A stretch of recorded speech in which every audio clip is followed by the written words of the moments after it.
Hey, so if you're trying to create a Zillow account in 2026 and you're not sure where to start, yeah, I've got you. In this video, I'll walk you through the whole process step by step, super simple.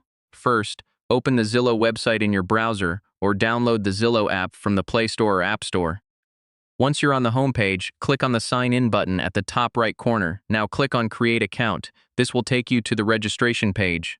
Enter your email address and create a password. You can also sign up using your Google or Facebook account if you want something quicker. After signing up, Zillow may ask you to verify your email. Just open your inbox and click the verification link. Once you're logged in, you can add extra details like your preferences, saved homes, or location settings. And yeah, that's it. You can now search for homes, save listings, and contact agents directly. So yeah, creating a Zillow account is actually pretty quick once you know the steps. If you found this helpful, you can follow along for more simple guides like this.